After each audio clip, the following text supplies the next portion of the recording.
I didn't make any preparations for this, and I've never been given any preparation rights in being put on trial for my life in a Kafkaesque uh, brainwashing showdown with the deep media of England.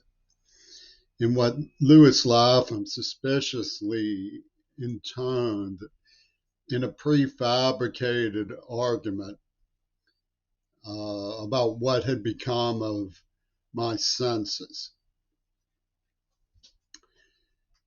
But the issue really, to me, seems to be a couple of adjacent reference points besides just the idea of being a 9-year-old being beaten up by Vietnam veterans on drugs in a situation where the music was playing all of this drug music and the Jews were pushing drugs and I was being killed, slaughtering blows to the head, tortured, and demanding that I swallow these, inhale these, and becoming sort of listless as a trafficked person, as a child being trafficked, which is the issue that they abominate into the idea that I was coming on to girls too much and stuff. In other words, they induced the behavioral so they would have an extermination object. And of course, I was from the other camp. The Lucarellis came down into the cellar and told me with their, we never have sex except to have babies.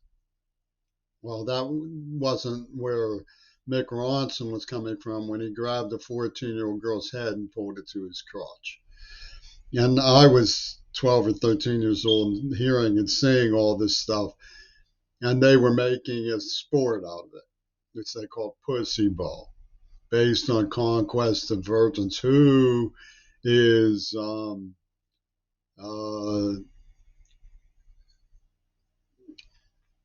deserving and all that. So anyway, girls would pick me up and use me and then discard me. And they would bring in the Catholic poll workers who would say, what was wrong with him? Was he weird? Tell us, was he weird? In what way was he weird? And it was a Woody Allen, Howard Cosell thing that they were doing. It literally involved Woody Allen because it was a national argument about the right to have relationships out of wedlock. And strangely enough, they used Lenin's persona and loyalty to Lenin to say death to anybody who's a cheater.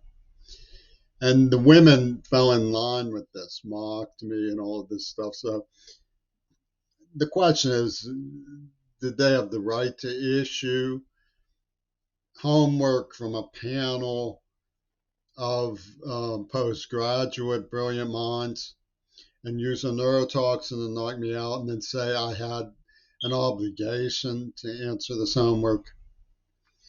You know, nobody takes me on about that because they don't dare. When they drew the line in the sand for the beauty of Winona, which cost Iraq, you know, arguably it's the reason why there's a war in the Ukraine too. Everything. Because Bush had this, you know, the Dealey Plaza and Jaime Carbonell's Carrot Tape were both Oswald the Lucky Rabbit. It was a syncopated maneuver by Harry Kemmel and the other people who were involved in this travesty of theology, you know, the rabbi and the sheriff situation that developed around, eventually turned into COVID-19 and the Weasel Biden scene, you know.